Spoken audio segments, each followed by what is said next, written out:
前2天咱们刚聊过，好些资源国把中国当肥羊，谁都想上来咬一口，仿佛咱们这辈子都离不开他们家那点泥巴似的。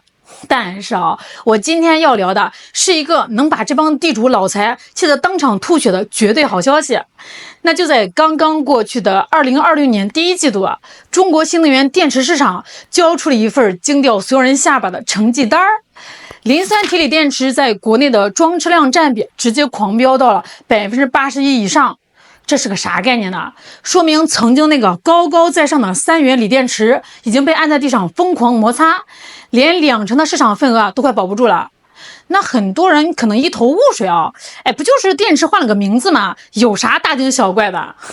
大错特错，这根本不是换个名字的事儿，这背后是一场没有硝烟的国运之战。这就意味着钴这个曾经捏着全中国电池厂大动脉的玩意儿已经被咱们一脚踢开了，镍这个被人当成敲竹杠筹码的玩意儿也正在被咱们无情的扔进垃圾桶。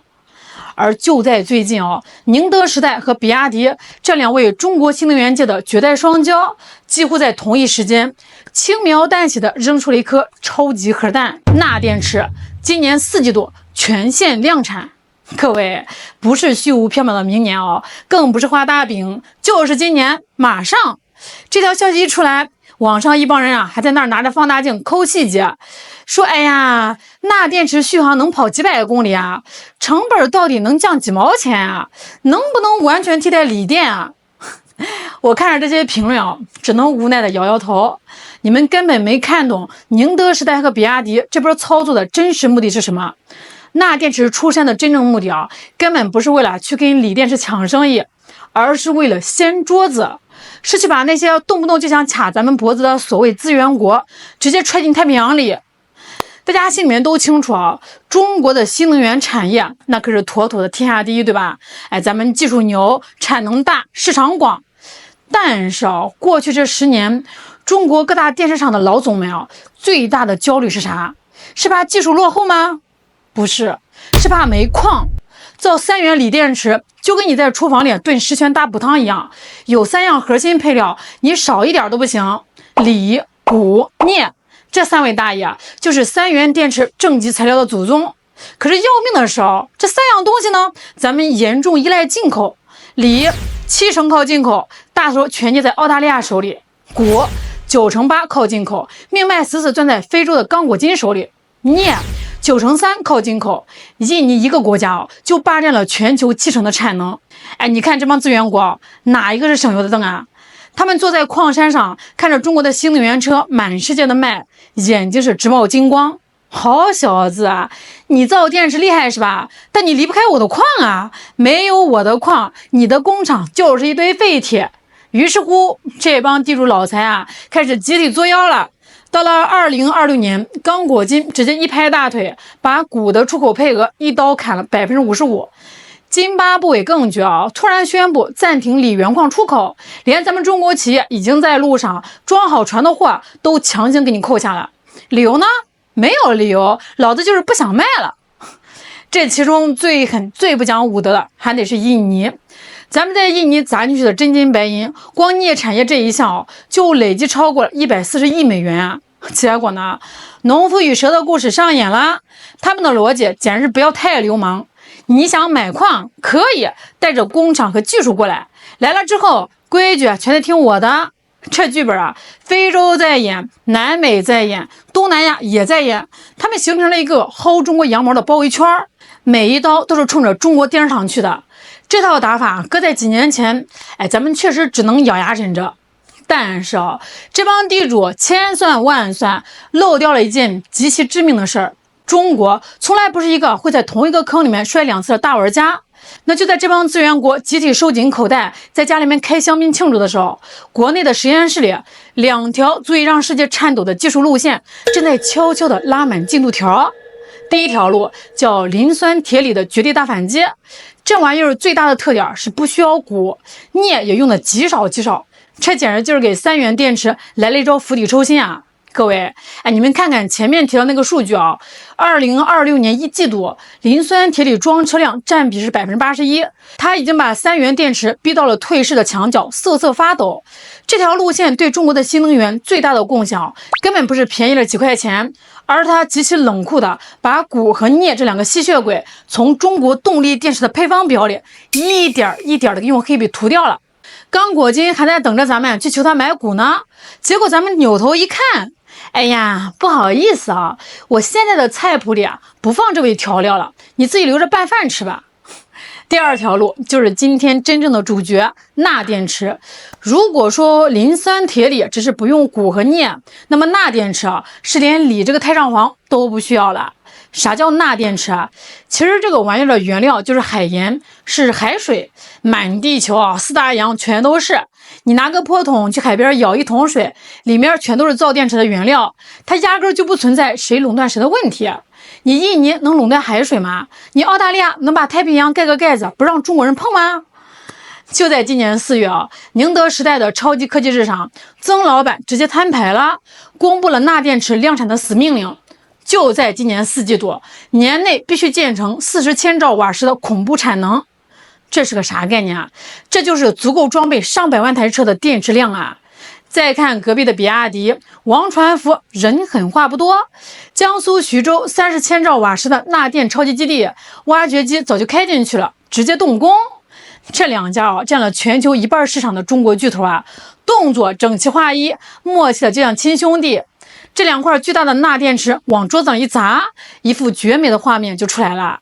国外的矿主们还在那熬夜开会，琢磨下一轮怎么敲诈中国公司呢。结果一抬头发现，哎呦，中国人把桌子给掀了呀！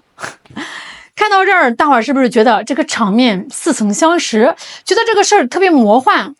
其实这种绝地反击、掀桌子走人的操作中国企业根本不是第一次干。10几年前，中国光伏产业刚刚起步，那个时候咱被西方卡脖子卡的那叫一个惨。光伏的核心原料叫多晶硅，这核心技术死死捏在德国人和美国人手里。那帮洋人是怎么欺负咱们的？你找他们买硅料，人家那个报价动不动就给你翻个倍。你想扩大点产能，不好意思你得先看上游那几个洋大爷的脸色。人家高兴了施舍你点，不高兴了直接断货。当时中国光伏人那是真在夹缝里吃黄连，有苦说不出我们屈服了吗？我们去求洋人了吗？没有。中国企业骨子里就带着一股狠劲儿。你掐我是吧？行，我们不跟你死磕那点施舍的配额了，我们直接另起炉灶。我们在戈壁滩上建厂，在西北拉专线，我们把整个产业链从最底端的来料加工，硬生给升级成了全链条自控，从提炼硅料到切硅片，从做电池片再到组装组件，每一个环节每一个螺丝钉中国人全部自己干，就用了10年时间，全球光伏产业链的话语权彻底变天了。现在还有德国人和美国人说话的份吗？全链条全在咱们手里面捏着呢。当年高不可攀的硅料硬生生被咱们做成了白菜价，这个无比爽文的逻辑现在正在电池行业一针一针的重演。钠电池一出，这就是这场博弈里最狠最绝最要命的地方。这帮资源国还以为自己在那玩，我有矿你求我的传统消耗战呢，还在那坐着只要地里面有矿就能躺赢的春秋大梦。但中国公司压根就没有打算按你们的规则玩。你不给矿可以，太可以了，我直接换一种完全不需要这种矿的技术路线。在你们的旧规则里，你们手里面的矿是王炸，但是在我们中国人制定的新规则里，你们手里面的矿连一张废纸都不如。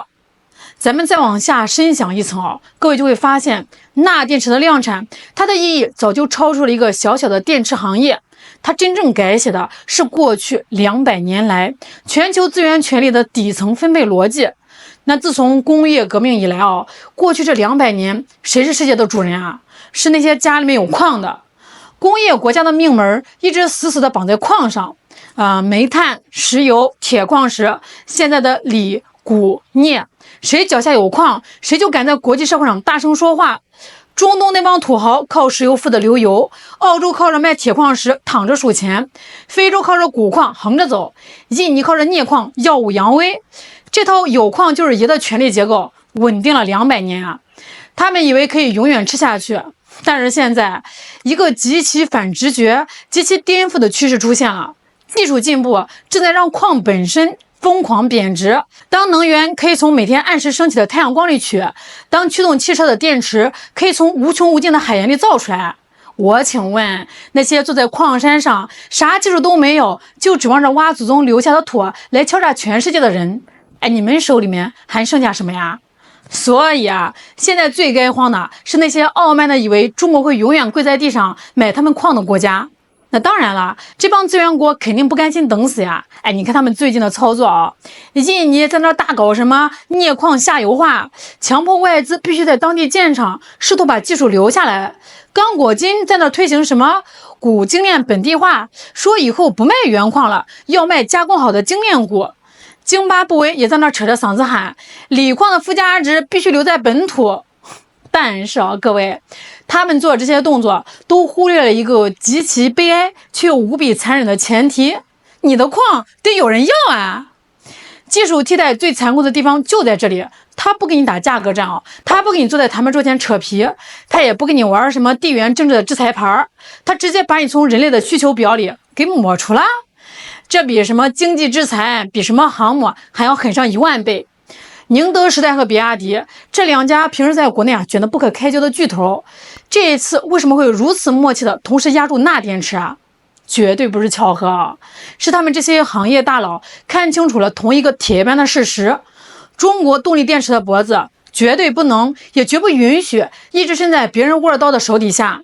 我们中国人辛辛苦苦造了几十年的电池，我们付出了几代人的血汗，但最大的软肋始终是矿埋在别人的地底下，定价的笔就握在别人的手里。这个软肋如果一天不解决哪怕你的技术再牛上天，产能再大到爆表，真到了关键时刻，人家只要一捏管子，你照样得被人家拿捏得死死的。所以钠电池的横空出世解决的根本不是一个简单的电池技术问题，它解决的是关乎中国国运的战略问题。它用一种近乎开挂的方式，把中国动力电池产业最大的外部依赖从根源上彻彻底底的消除了。好了，今天就给大家聊到这儿了，我是小懒，咱们下期再见。